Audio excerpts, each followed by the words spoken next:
My next guest I had the privilege to sit down with is an award-winning author. They wrote their memoir entitled Pretty. They also have a poetry collection called Freedom House, and they recently started a digital series, Trans News, that doesn't suck. This episode was really great. And I always say visibility equals possibility. And this is one episode and conversation that proves just that. And so my guest mentioned that the only difference between them being a writer and you wanting to be a writer is that they actually wrote the book. And so this shows what is possible when we actually strive and apply ourselves to the things that we want to do and to share our stories. I hope that you enjoy this episode. Dem boys, amplifying, transmitting color voices, yeah, we here making noise, yeah. Visibility equals possibility, you know we them boys, yeah. Amplifying, transmitting color voices, yeah, we here making noise, yeah. Welcome to Dem Bois Podcast. I'm your host, Sean Aaron, he, him, his. My next guest is an award-winning author. They are ACLU of Texas Artist-in-Residence and Black Mountain Institute Shearing Fellow at UNLV. Welcome to the show. What's up, Sean? Thank you so much for having me. Yes, I'm so glad to have you here. You want to go ahead and introduce yourself for folks who don't know who you are, name and pronouns? I mean, I'm KB. My pronouns are they and them.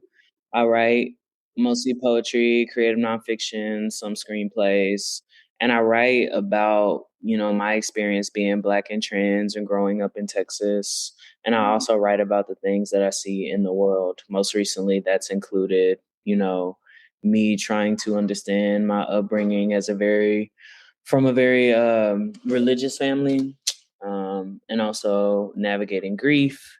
And then also with the ACLU of Texas, which you mentioned, have been writing about and organizing around carceral justice. But yeah, that's me in a nutshell. Yes, so happy to have you here, KB. I appreciate you from being here. I'm so excited to get a chance to meet you and for the world to hear your story and to kind of like dive into all of the things that are about you, your gender journeys, your writing, all of the things. And so I want to ask you, where are you currently located in correlation to where you originally from? I'm currently in Las Vegas, and I'm from Fort Worth, Texas, so a bit of a ways away. What brought you to Las Vegas? This amazing fellowship that I have with University of Nevada, Las Vegas's Black Mountain Institute. So I get to take some time to myself to write my next book or two, and then also do community programs here in Vegas. Beautiful. Is it a big difference from moving from Texas to Vegas? You know, in some ways, yeah. Like in some ways, I think the pace of life maybe is different out here. I think that, of course, the political landscape is different in Vegas versus Austin, which is where I lived right before this. And when I was kind of getting ready to leave Austin, I was wanting to get to a place that felt like I am not so in the thick of it, so I can have some mental clarity to write. And I do think Vegas affords me that because it is a new place, right? For me, and also like a place where I don't know, to outsiders, they think of Vegas and they immediately think of like the tourist economy and the strip and et cetera. But like, there's also a pretty vibrant like arts district out here too. So like artists here doing their own thing. I have no I have no shortage of things that I can go do, whether it be open mics or book clubs and things like that. And I do like that. And there are some times where I miss like certain home things, like a specific food place or, Mm. familiarity of like my people. But I'm like starting to make this place home, which feels good too. Yeah. So how long will you be there though? And like, are you finding community there? Yeah, so my fellowship is up in May of this year. And kind of after that, I'm like currently interviewing for places and stuff like that. So I don't know quite where I'll be. But the hope is, somewhere where my writing and my teaching also, because I also teach, can continue to thrive. And yeah, as far as community, I really enjoy the like LGBTQ plus center out here has a lot of programming. So I've been going to their stuff, meeting the people there. also been meeting people through my job. Luckily, like it's doing community programs, so I have to be, out and about, talking to people. So yeah. Yeah, nice. So I love to ask my guests how their name chooses them. So the name KB, how did that name choose you? It's I want it to be a like less simple story than it is, but like I had my original name, right, given to me by my uncle actually. And then it was like my middle initial and my last initial, so KB. And like some of my friends would like call me KB, I don't know, since I was like a teen. And it was just like my first name and then KB. And then eventually my first name just kind of like fell by the wayside. And I like that KB felt a little bit less gendered, you know? Like there are girls that I know, have known in life named KB. And then there are guys that I know that go by KB. Like it feels like a kind of like ominous name to where you need to see me before you like make a decision about who I am, right? And I like that. So eventually I just started going by KB. But I like to kind of lie sometimes and tell people like make an elaborate story up on the spot about like because it's fun for me. But Yo, on elaborate, real quick. You're a writer. Come up with a story real quick that you can tell us that's a lie. okay, so I was born at a very young age, and one time, when around the time I was born, somebody came into the emergency room, right? And they were like, "Yo, the way that the light is hitting this baby right now, it looks like the letter K, right?" And then someone was like, "Oh my God, that's so poetic. What if we just named this baby K?" And then my last initial was already B. And then after a while, people just started calling me KB. Yo, have you told that story before? Oh. So this is a Dem Bois Podcast exclusive. So KB, your gender journey, like we have this age of where we know like who we are on the inside and who we want to be. Kind of give us your gender journey from where you can remember up into who you are now. Yeah, great question. My gender journey feels a bit like checkered in a way because I feel like I had like just a question mark over my head for a while. I know as early as probably like 5, I was just like, I don't fit in. And it feels kind of clear to me when I look at my peers who very like are happily wearing dresses and like, the boys are doing whatever it is that they do.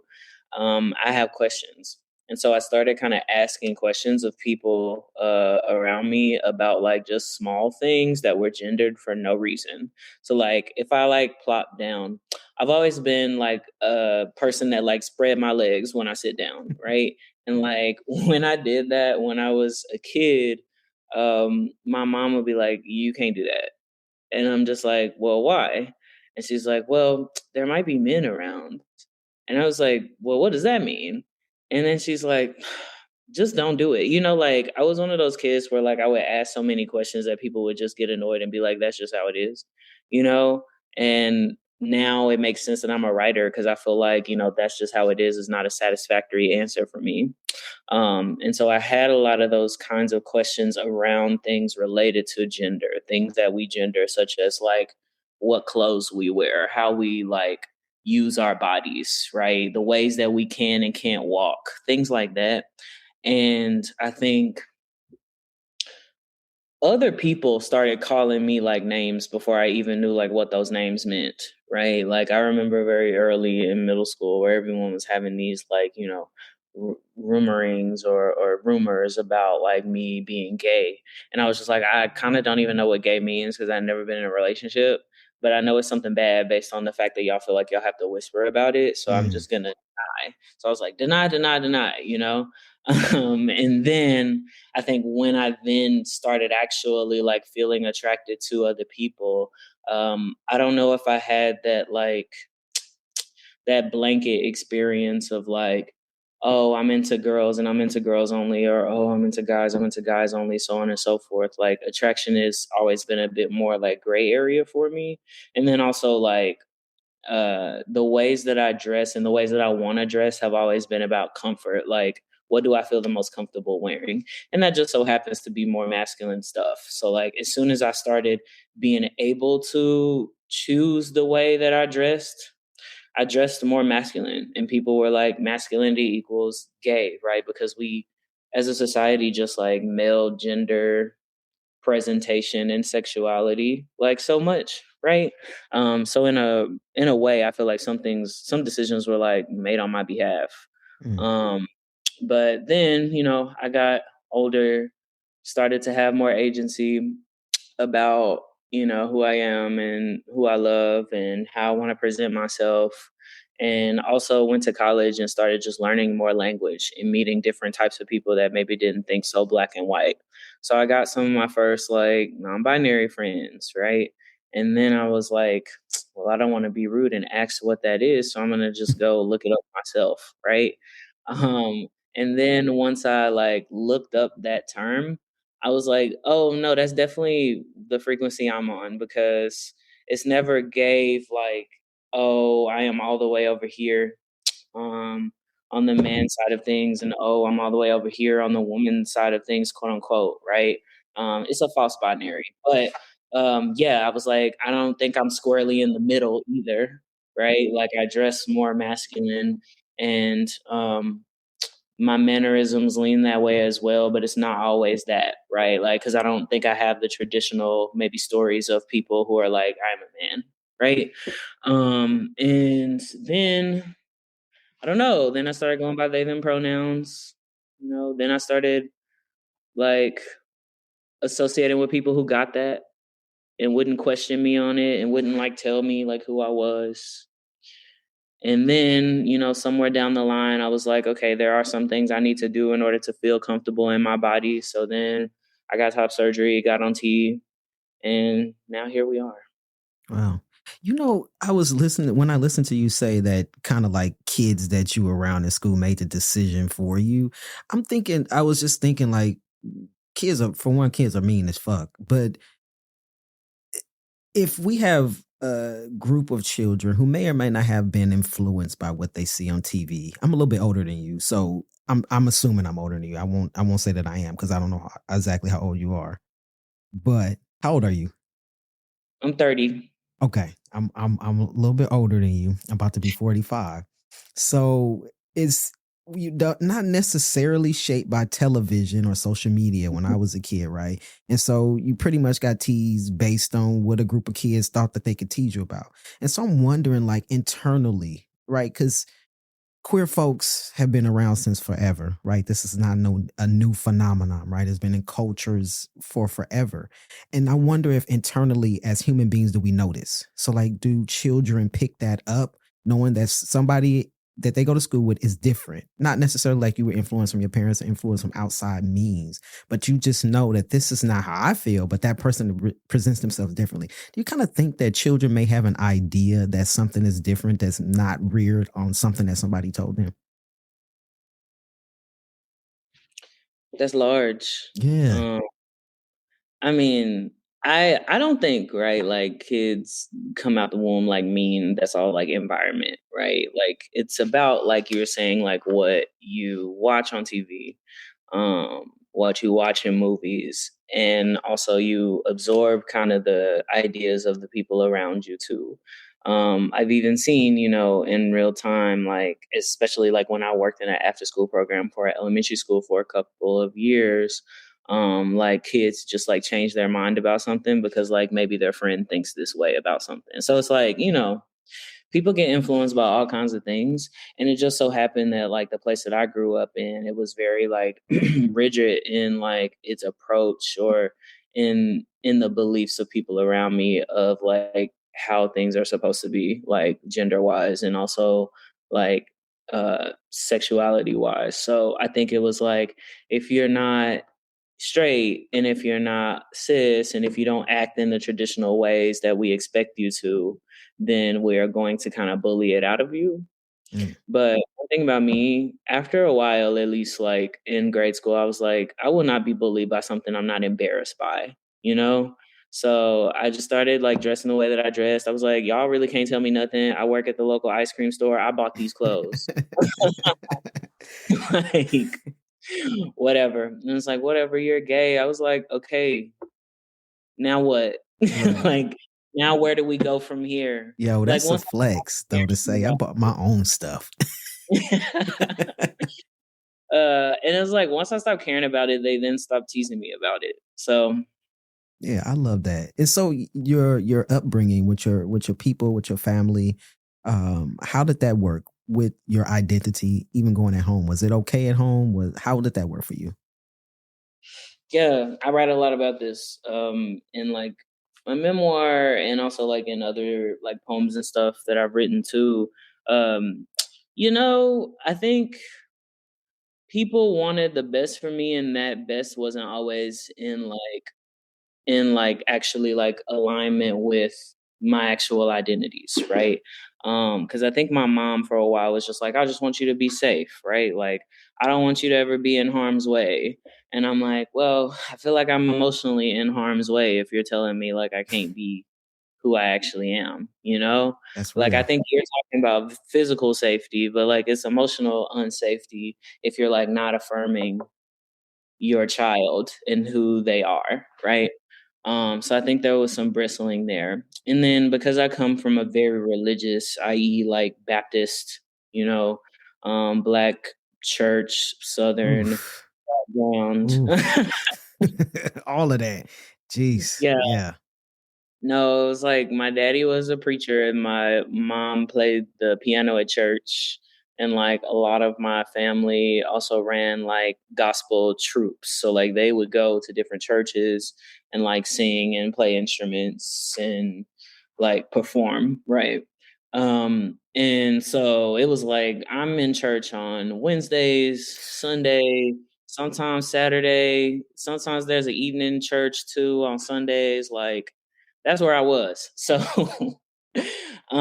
and it was the kind of church that was not like queer affirming. So I think it was a lot of deprogramming that I had to do after going to college, where I was like, oh, I can be queer and like not repressed, or not like feel like there's something wrong with me because of that, or like I heard a lot growing up from people who like I believe that they loved me, right? But they'd say things like, I love you, but I don't love the sin. Stuff like that.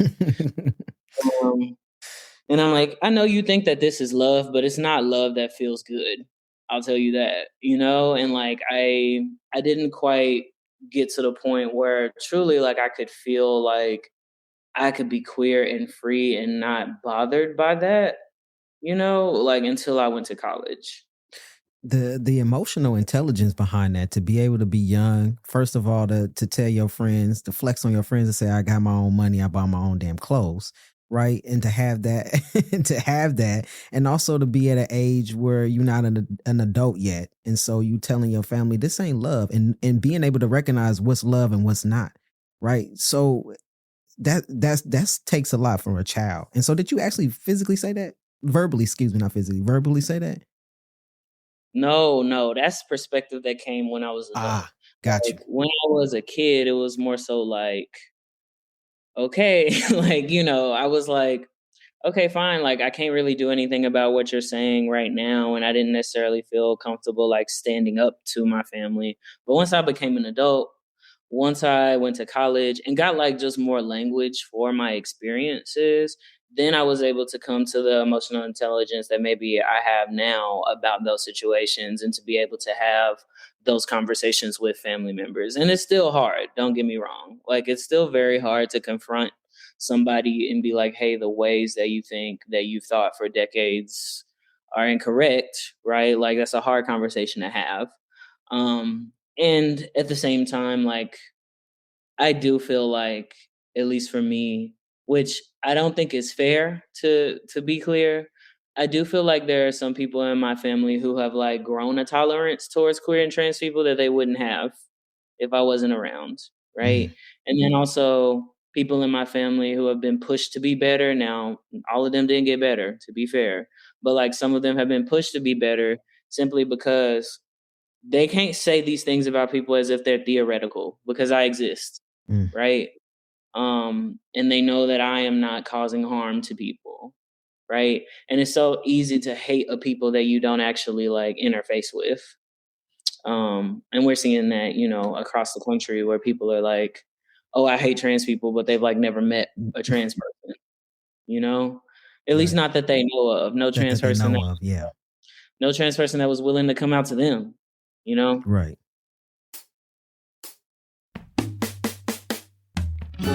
The Visibility Equals Possibility collection has new designs and a new designer, me. My name is Zion, pronouns he, him, his, and I was on episode 53 if you want to go back and check that out. But I am the second trans man of color to design for the Visibility Equals Possibility collection. Dem Bois believes visibility equals possibility, and so do I. I am honored to take part in this groundbreaking collection and look forward to seeing what else the collection has in store. My designs represent having confidence and courage to be bold with your visibility. The design, in my mind, says, take the caution you need, but I am here. I hope you all enjoy the designs, and be sure to purchase some designs from me or Emilio to support gender-affirming programs by Dem Bois. Find the amazing designs of the Visibility Equals Possibility collection and other merch items that I've designed on the Dem Bois shop at dembois.org. That's DEMBOI as in igloo s.org. And remember, visibility equals possibility.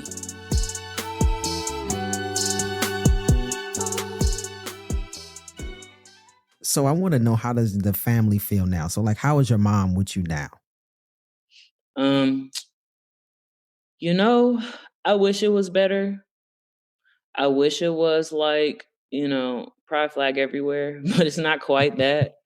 I think it's more like we love each other, you know, and there are some things that she would have to give up in order for us to get to like a certain level of intimacy. So, you know, I do believe that like throughout our lives, we have different levels of intimacy with people, right? Like you have your friends and then you have your close friends. Like that's natural. And then you also have those people who are like, oh, you love all of me, versus like, oh, we have this kind of like reduced relationship because there are certain things that I can't force you to give up.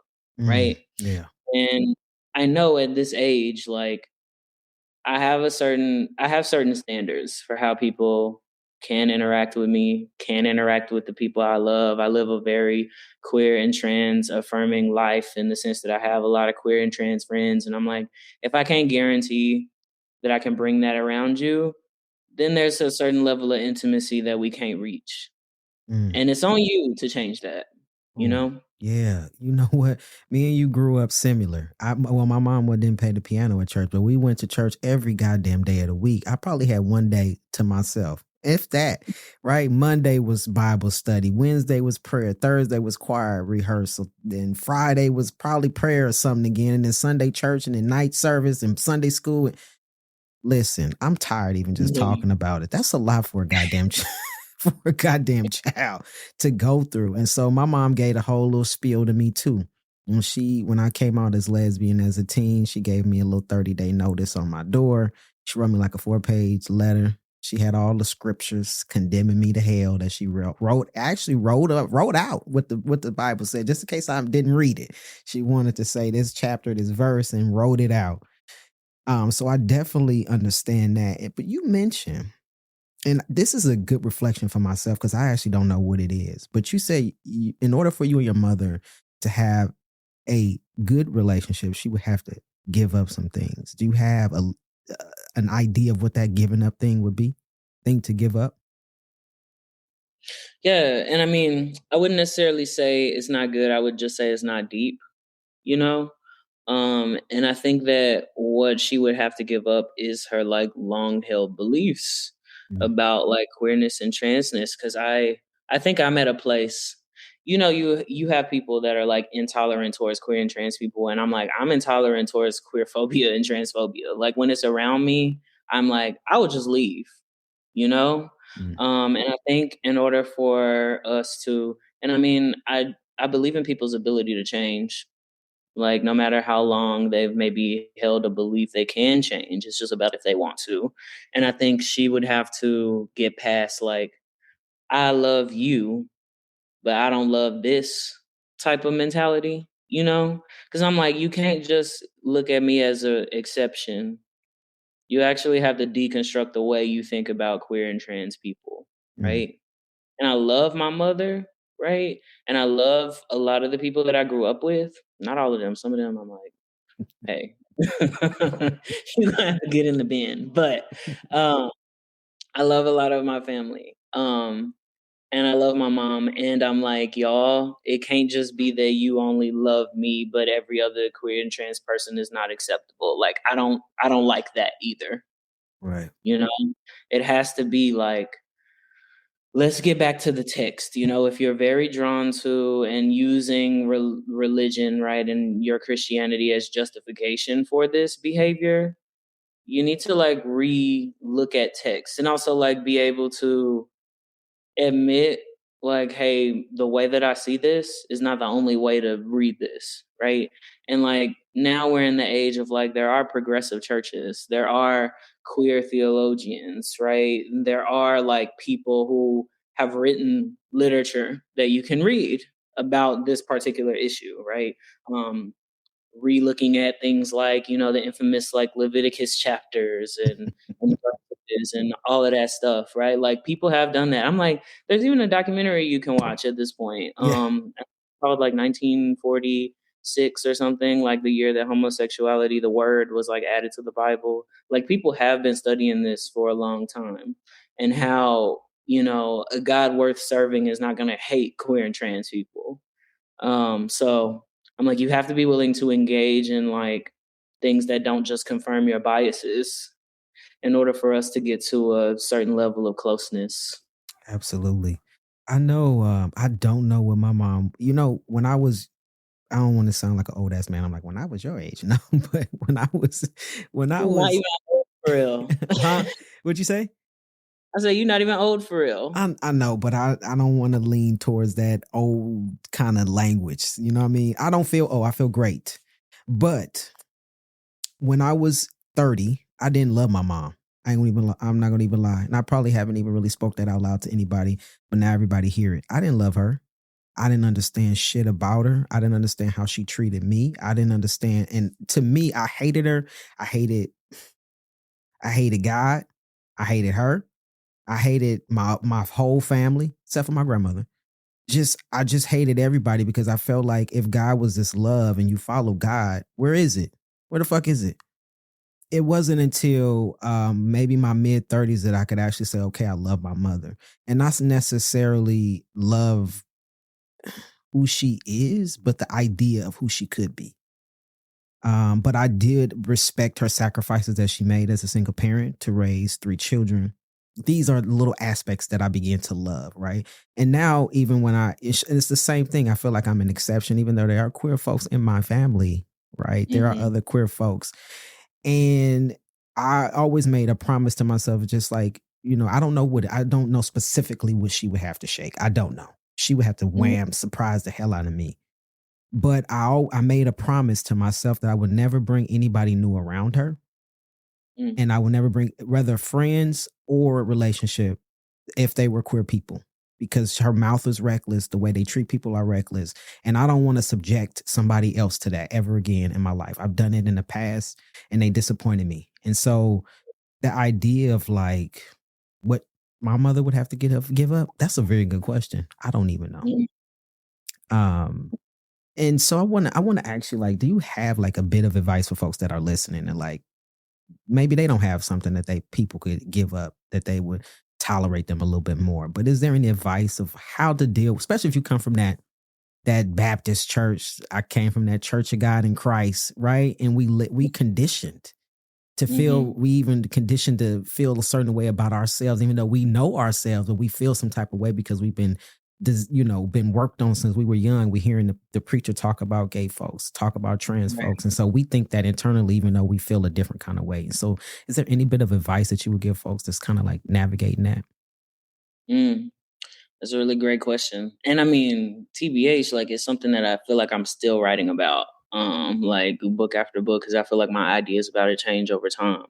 But today, in this day, um, I think it's just helpful to be able to get to people, and like we have the benefit of social media, right? Which is like you can connect with people even not necessarily in your immediate area that are going through the same things that you're going through. Because honestly, for a lot of my childhood, I felt like I was just the only person with my specific problems. I was the only person that felt like this incongruency with womanhood, or like I felt like I was the only person that had all of these queer thoughts and I couldn't act on them, or otherwise I would be like disappointing someone, that kind of stuff. However, right, I got grown and then realized like there are a lot of other people like us, right? And there are a lot of people managing to even like keep their faith, right? Alongside their queerness and transness. There are people working to deconstruct queerphobia, transphobia in like Black churches.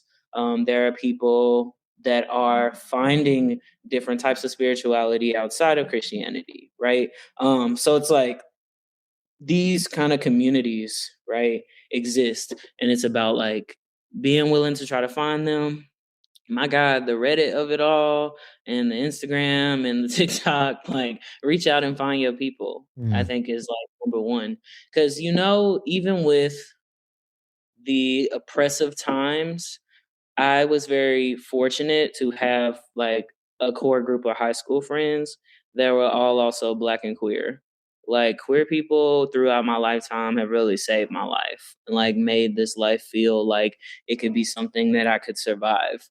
My best friend in the world was a gay man, a gay boy that like we were like thick as thieves in high school. And all of my friends, and it's funny because like a number of us weren't necessarily out at the time, but like now are like all up in the community, right? But like we gravitated towards each other, and we were all these like misfit poets or whatever that went to this after school poetry society, and like we were able to, even if we weren't all the way able to come out to each other at the time, right? Like we were still able to like commiserate with each other and be around people who didn't make us feel like we were weird. Mhm. It didn't make us feel like we were disappointments. Didn't make us feel like we were like untalented. Like I was very happy to sit in an after school program with my, friends. My mom was waiting on me to come home so we can go to Bible study. But I'm like, oh, I'm in after school society with my friends and we're writing poems about things that I feel like I can't say out loud otherwise. Yeah. So like finding those communities is very important. My number one advice for sure. And then also like finding an outlet for yourself. For me, obviously it's writing. For somebody else, it might be dance, it might be music, it might be, listening to podcasts such as these. Like, find something that is going to get that energy out of your body, because it can be very poisonous to like hold in all of this anxiety of like, am I doing this right? Am I doing this right? Or like these thoughts, and what drew me also to like creative nonfiction, especially, is like, I have to be the holder of these truths. There are going to be people, and there have been throughout my life people around me that are trying to convince me that something didn't happen that did happen, you know, or like trying to convince me that my point of view on something like Christianity is like not valid. But like, you can't tell me that if I'm just writing alone, you know? Like it felt like creative nonfiction feels to me like taking back my own story, you know? Yes. Giving myself like the agency that I didn't necessarily feel as a kid. So whatever way, and another piece of advice, whatever way you can take back your power, like do it, find that outlet, and find that way of speaking that's going to affirm you and tell you that, yes, this is happening. Yes, this is messed up. Yes, there is a life outside of it, you know? Beautiful. And you mentioned your writing, and so you are an award-winning author, and so you have a memoir that you wrote entitled "Pretty." You want to Mhm. tell us a little bit more about that project? Yeah, happy to. So it is a memoir, came out in spring of 2024. The paperback version of it is coming out this spring, so spring 2026. And it's really my chronicling of a lot of the things that we've like talked about today, like growing up Black and trans in Texas. And I wrote the book because I couldn't necessarily find one like it on the shelves when I was early in my transition and trying to find narratives about us, you know, like Black trans masculine folks, and like me having these new experiences of the way that I was being perceived changing because the way that I like presented was changing. And also, I don't know, just like thinking about my life and like what had kind of led me to that point, you know, the point of me like writing this book. So I wrote the book. It's a lot about, you know, what does it mean to be masculine when it's like not expected of you to be as such? You know, what does it mean to transition as a Black person where like the path is not like, oh, you know, I'm used to being seen as dainty to like now I have all the privilege in the world, which sometimes can be the narrative with like our white trans counterparts, Mhm, right? mhm, That's not how people view Black girls, and that's also not how people view Black men. Like that transition is different. And then there's also the area within like I'm technically non-binary, even though like to the outside world they'll look at me and be like, man. And the precarity of like always having to decide when to be out, you know, versus not, because I can't trust everybody with that truth these days. So it's like me trying to get through like very large moments in my life and moments that taught me something. The memoir, I would say, is moments that taught me something about transness, about masculinity, and about my Blackness. And doing all of that within the complicated state of Texas. mhm, Um, I think it was very important to me to write that book too, because people think of Texas as this kind of like inherently anti-trans, anti-queer place, a place where like queer and trans people can't thrive, right? But I'm like, I learned a lot about, you know, my queer and trans self in that state, right, with other queer and trans Texans, and I want to be able to relate those experiences, like yes, the hard things, the church of it all, mhm. right, and also the good things of like, man, that's where I got top surgery. That's where I got my first group of queer friends in high school. That's where like I was able to establish a life outside of, you know, what I knew. So yeah. You know, you made a really good point about how transitioning as a Black person is much different than our counterparts. Mm-hmm. And to say that Black women aren't held in that regard, and neither are Black men. And Mm-hmm. so you want to speak more on that because, you know, yes, this is a platform for us to tell our stories, but somebody may be listening who don't come from that experience, a Black Mm-hmm. experience. And so do you want to kind of break that down of the nuances between being a Black woman and being seen as a Black man? Mm-hmm. Absolutely. Um, Well, I think from my experience, it's just like a large level of precarity that I experienced when people saw me that way in womanhood. Because I mean, even going back to something I said earlier in our conversation, which is like me, man, quote unquote, man spreading, and then my mom being like, "There are men around." It's like in that statement, she's like talking about the threat of violence, you know, towards young Black girls, right? At the hands of often grown men, right? And I think that you know I talk a bit about like abuse and things like that in the book too, and I think the constant threat of that violence, you know, is very palpable for I feel like you know a population of folks like Black girls that I feel like are outside of Black communities not necessarily cared for in the same way as you know like our white girl cis girl like counterparts, right?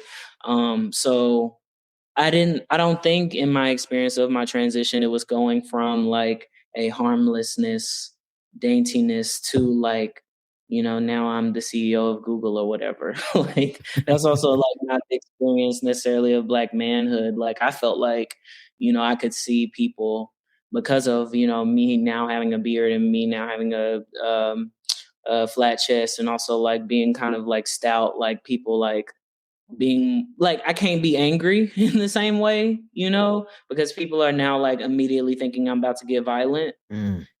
That is like a version to like Black manhood, so I was like starting to experience these things and being like, what the hell's going on, and like I also felt like I kind of had to break up with like this sapphic like community that I felt like I was a part of, because it's like, well, I don't necessarily fit in anymore, quote unquote, right? Mm-hmm. When people think of like sapphicness, they don't think about somebody who looks like me, and I also don't want to take away from the experiences of like, this the WLW of it all, so yeah, I think it's truly like, what I mean by that statement really is like, there is a precarity in Black girlhood that Black people seem to be keenly aware of, but not necessarily outsiders. And then there is a different kind of precarity with like Black manness, right? And that both of them are like experiences of violence, but like different. Yeah, I love how you pointed out that within community, within Black folks, we know the difference, right? Right.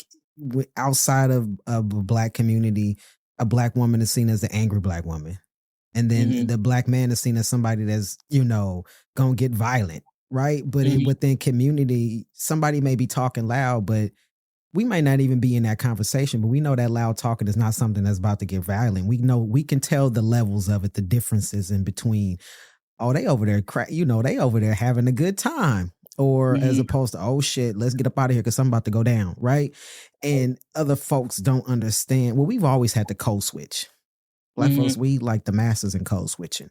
We've always had to do that to navigate and for safety and all of that, right? So we kind of understand it. Folks that don't understand it, I feel like they don't want to understand. They want to, that's kind of what you was talking about earlier about not wanting to understand. You not want to step outside of what you already think you know to really get down to the nitty gritty of what you could know. Right. And so it's not knowing people and just assuming otherwise. And I wasn't prepared for it.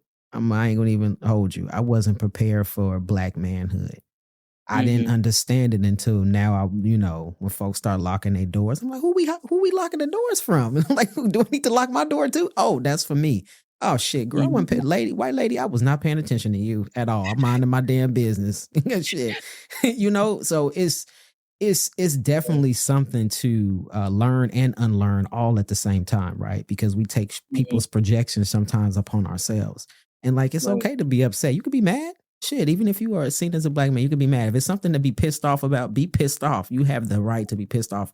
Being upset is a human emotion that we all go through, right? And we all have the right to express it not in a violent way, but in a way that's healthy for us to get it up off our chest. We're not given that privilege sometimes, and so that's rough.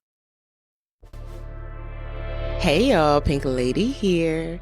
I am the producer for Dem Bois Podcast, and I am so excited to tell you about my production company, Pink Lady Productions. We collaborate with creatives like you who are driven to share your message by launching your podcast from A to Z and coaching you through the process. To learn more about our services, check out our website at pinkladyprod.com. That's PINKLADYPROD.com. And so for your memoir, for people that want to pick up that, how can they get that? Where can they pick it up from? Well, sold everywhere books are sold. I would personally prefer that you support your local independent bookstore by getting one there. A website that I really love, which is a great alternative for Amazon for anybody who's buying books online regularly, is bookshop.org. So you go to bookshop.org. It has access to any book that you would want, just like, something like Amazon. However, Amazon has very bad labor practices, and like authors get maybe pennies from that, but you go to bookshop.org, you can get the exact same service. And also it like supports whatever independent bookstore you would like it to support. It gives you like a opportunity to designate a bookstore. So yeah, bookshop.org would be my preference for people who buy things online. If you buy things in person, just like any local independent bookstore. Love that. So we make sure we plug that into the show notes because we want folks to get that memoir. I'm actually gonna get me a copy because I want to read it too. And so, Yeah. yeah, I love that. So you've been writing stuff. You also have a poetry collection called Freedom House. You want to talk a little bit more about that? Yeah, I'm happy to. So Freedom House. It's interesting. The concept, even though that book came out in 2023, the concept was with me since like 2018.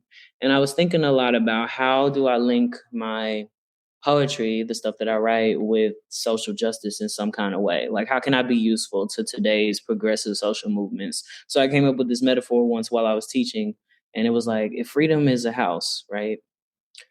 How can we make sure that poetry is one of the tools alongside, traditional activism through policymaking? Like, how can we make sure poetry is one of the tools that builds that house, right? And that seemed to really resonate, like, with people in the room. And then I was like, oh shit, maybe I have a book concept, right? So then I started writing these poems about the concept of freedom, right? Like, how have I found freedom in my life? Or for me, that's been like through transition. It's like choosing freedom for myself. And really like bodily autonomy at the end of the day, being able to do what I needed to do in order to feel free in my body. And then I also thought about what is freedom like in the ways that we treat each other. So then I started talking about these interpersonal, interpersonal interactions that I've had that have either made me not feel free or made me feel free. So like people can see the difference. And then I went to the more systemic level stuff. Like I have a poem in there about like reproductive justice rights. I have a poem in there about gentrification, and then like, our contemporary notions of like, people not being free. Right. And then collated that all into a book. And if you read Freedom House, it's actually different sections of a house are like how I organized it. So there's one section that's like bedroom. So one section that is like dining room, right? Things like that to mirror the kinds of conversations I would imagine happening in those different rooms. So when we get to a bedroom, chapter, maybe it's going to be like more intimate conversations about like, what is my gender? Stuff like that. But yeah. I love that. And where can people get Freedom House? Is the same place that folks can pick up Pretty? Exact same place. Beautiful. Yeah, that's on my list now for sure. I'm glad. Yeah, and so for folks who don't know your gender identity, when you're walking into these spaces, you're seen off the top, you're just seen as a Black man. And so how are you navigating the literary space as a Black man, as a non-binary person, as someone of trans experience? Like, how are you navigating these spaces? It's a large question. It's not easy. I'll be honest with you. Like, we are in the literary space like a minority, just like we're, a minority in real life. But like, it is especially, I think, illuminated in the books that get published. There was actually a study done not too long ago. I cannot remember the name of the study, but I'll send it to you probably after this, where it was a study done that was like, oh, the majority of editors and agents within the literary industry are white, right? And then when you get to the trans experience and like books that come out about the trans experience, they are overwhelmingly white as well, because it's like, okay, when people are books, then of course they're going to like choose books that kind of mirror their experiences, right? So I would say for that reason, in my experience, it's sometimes hard to convince people to take a chance on what I have to say. Sometimes I'm like convinced like it's not actually about like whether or not this poem is good. It's like more about like whether or not you relate to it. And I feel like when we only read things that we can relate to, we are depriving ourselves of like stories that we actually need to experience in order to be able to talk across difference, in order to be able to like be a part of a world that like works well, like I think this like aversion to, ingesting stories that are not like one-to-one with you is really just mirrored in a lot of, political issues where people just don't want to be interfaced with something that is quote unquote other, right? And I think that's definitely illuminated in the literary industry too, where I'm like, bro, I spent so much of my life reading books that were nothing like me, right? And like, I had to do that in grade school. I don't have a lot in common with Shakespeare, but I've read all poems, like, and like, why is it okay for me to do that, but it's like not okay and you can't hold my truth, right? So it's been a lot of me needing to self-advocate, you know? And in a way, I feel like I have been grateful to be able to make it through those conversations to the point where I can get something like Pretty published, or I can get something like Freedom House published. Cause I'm like, yeah, it's hard. It sucks to be able, like, to have to over explain my experience. And I want one day to be in a literary industry where I don't have to do that. And it feels so great to be able to tell people about these books and to see their faces light up, right? And to like have people that don't have to live the life that I lived, where like they don't have a book that is anything like their experience. Like, so I stick it out because I'm like, it's important. It's important for people to see themselves reflected in what they read, right? And I want people like me, even if you are Black and trans and masculine, or you're just Black and trans, or you're Black and wanting to know more about the trans experience, so on and so forth. Like, I want books for us, right? Mm. Want to know more about this experience. And of course, I don't speak for everybody. And I truly believe like there should be so many more Black trans books. And, that's also why I'm an educator, right? Like, I want to be in a position to like mentor the like upcoming and emerging groups of writers as well. Because I've learned these things, over my years. I've been writing poetry since I was like 15. Nice. I'm 30 now, so literally half my life. And been writing creative nonfiction for a shorter amount of time than that, but Pretty feels like something that was in my DNA for a long time, right? And so with the things that I've learned over time, I want to give this info to people, right? Like, I want to be able to go to a literary event and not be the only one of me there. And I think that I've seen this change over time. Like, it's slowly but surely becoming more diverse of a literary landscape, but I think there's still a ways to go. So I cannot say it's been all good, but the things that have been good have been great. I love that. And I think of it as like you saying reading different books will open up your mind to different things. It's like music, right? It's like changing your algorithm of what you take in, what's being brought to you, right? It's just like music. If you only listen to one genre of music, you're only gonna be one-sided. If you only listen to rap music, you're just gonna be one-sided to all rap artists, right? But what if you listen to rap, listen to R&B, listen to a little bit of jazz, listen to a little bit country?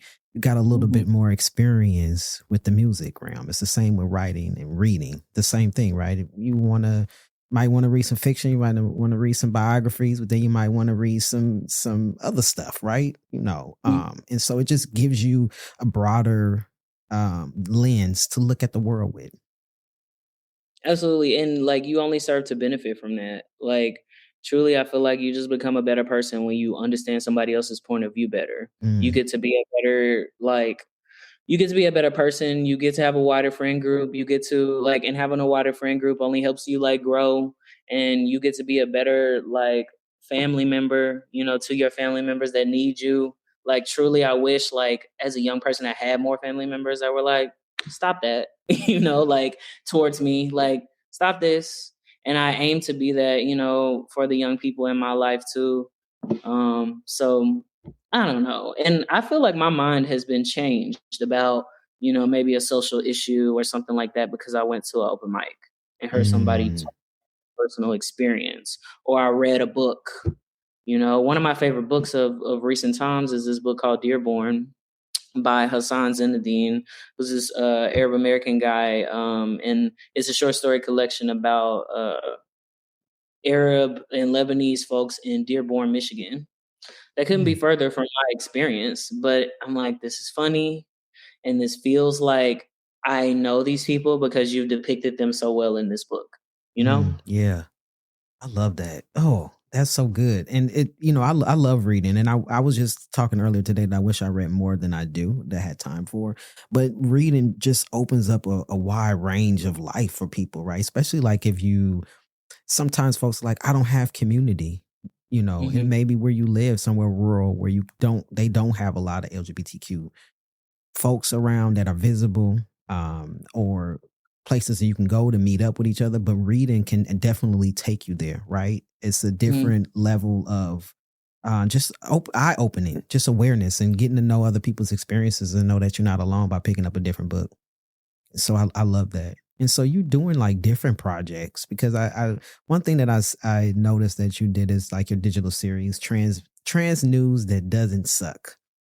Yeah. I love the name, one, because it's so much negative connotation in the media about trans folks in our lives. And just like you said earlier, you may not even know a goddamn trans person that you know of. Right. And you just think the worst about trans folks and never had a relationship with one, never even had a conversation with one person. Just like saying you don't like black people. How the hell you don't like black people when you lived in an all white town? That makes zero sense to me. Right. Yeah. So tell me just a little bit more about trans news that doesn't suck, and like, where did that idea come from, and what's your idea with it? Yeah. I mean, it's still very new. Like around this time last year, I had started working with a social media manager, and because I like got busy to the point where I was like, I can't do my own social media stuff as well as write, as well as do all of this other stuff. And we were just like spitballing ideas for stuff that I could post one week, and I was like, well, what if we did something called trans news that doesn't suck? Like, because we were going through ideas of like, okay, who is my audience and who would they like? And I hate these conversations so much. But like, social media is kind of like a necessary thing if you write, because otherwise you can't like connect with readers, right? And it was like, okay, my audience would like things about Blackness, things about transness, things about so on and so forth. So my social media manager was just like spitballing ideas with me. And then I was like, well, there's so much negative news, like you said, and online all the time, right, about trans people, and especially in this, regime that we find ourselves in the U.S. With this person, this president who's very committed to spreading disinformation about trans people, right? About everything, to be honest with you. Right. Yeah, a whole bunch of stuff, truly. Right.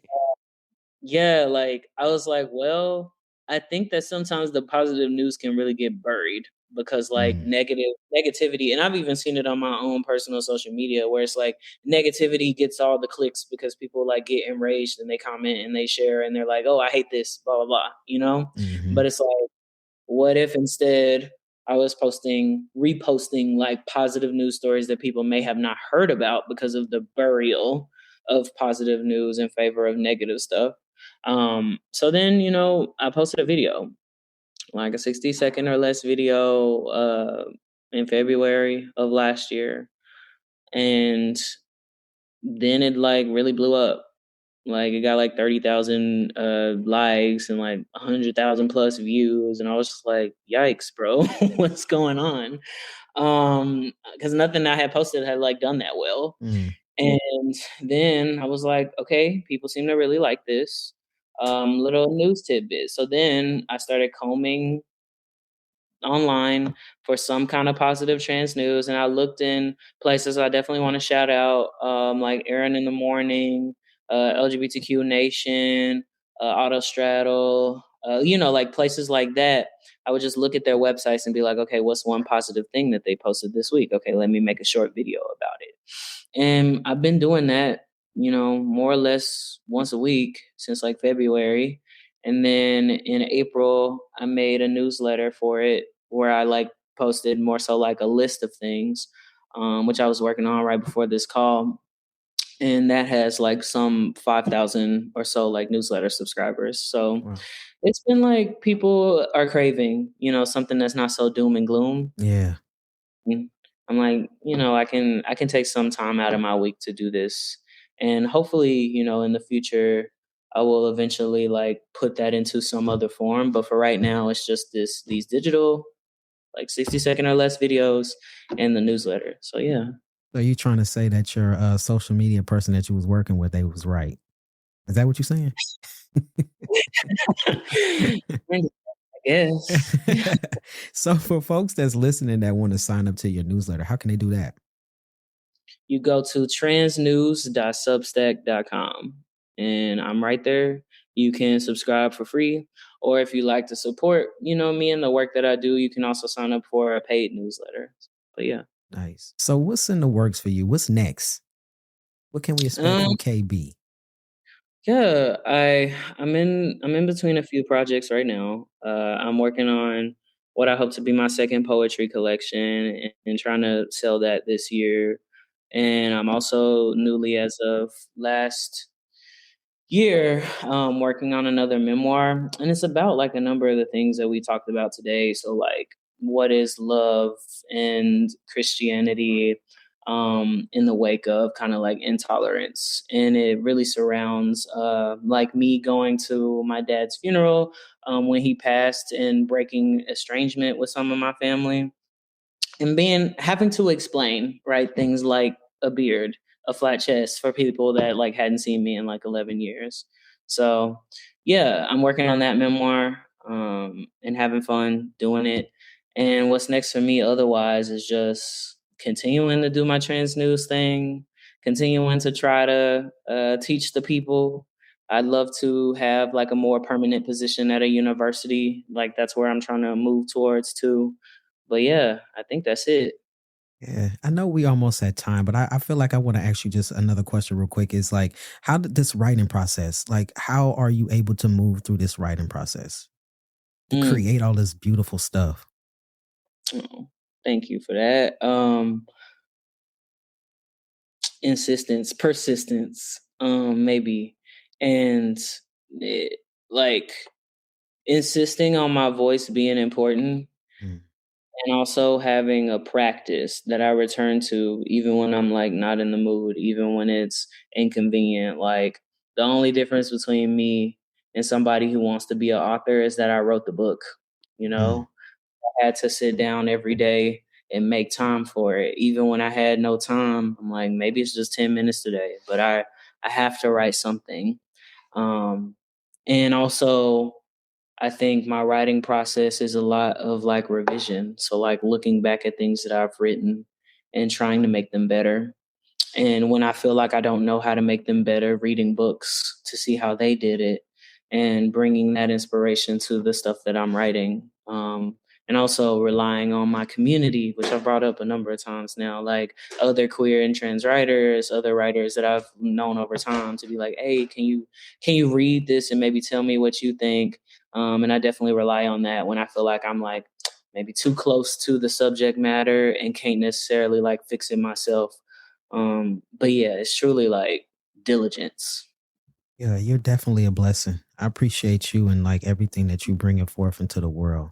I look forward to actually reading your memoir, Pretty. I was talking earlier today that I really was with someone that I really need to get back into that vibe of reading like I like to and like I used to. I used to read like a book a month. Now I'm just like, oh, it's like just like writing, oh, I don't have time. But no, you got to make time for the things that you enjoy. And so I'm really looking forward to getting that and reading that to just, yeah, to learn even more about you through even more than what we talked about today. 2026 marks 10 years of Dem Bois Inc. That's 10 years of community care, 10 years of leadership rooted in love, and 10 years of turning visibility into possibility. And so to honor this milestone, we've launched our 10 for 10 campaign. You're like, Sean, 10 for 10, what's that? So we are inviting you, our listeners, our supporters, our allies, and other folks in the community to give $10 a month to help sustain the care, leadership, and visibility that trans men of color deserve. And so 10 years is a very long time, right? That's a decade. Can you imagine raising a child for birth and then looking at them at their 10th birthday party and being like, wow, you've watched so much of their growth within that 10 years, right? That's the same for us. And so Dem Bois Inc., over the 10 years, we have done a lot. And so we have provided gender affirming surgery grants to trans men of color to obtain gender affirming surgeries. We started this podcast. We are now in season 4 of the podcast in 2026. We created our Visibility Equals Possibility merch. We partnered with Emilio and Zion, both trans men of color, to design what visibility equals possibility means to them. And it's reflected in our merch. We also partnered with the Black trans man, Mola Flow, to create our theme song. And that's the music that you hear every time you tune into Dem Bois Podcast. We've done merch. We've done partnering. We have delivered care packages to trans men of color in need of personal hygiene items within our community. We have done a lot in 10 years. And so imagine what the next 10 years would look like. Donating $10 a month says, I believe in this work. I believe in the future of trans men of color, and I believe in what comes next. And so if this call resonates with you, join us today.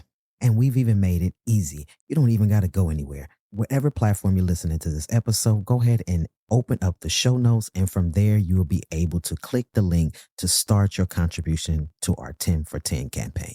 Your monthly support helps ensure Dem Bois can continue showing up for our community with intention, care, and impact.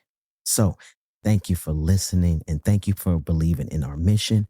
Okay, and I'm going to get out of here so you can listen to this episode. Take care.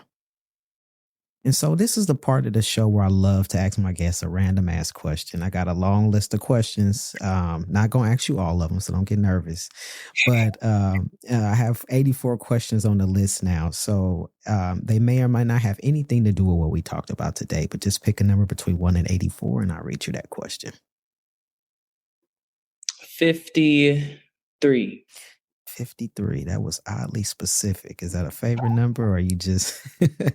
I just love it. Okay. So this particular question, last season in season 3, I asked guests to leave a question for future guests to answer. And so this question came from Jamel. And so the question 53 is, why do you feel the need to be normal?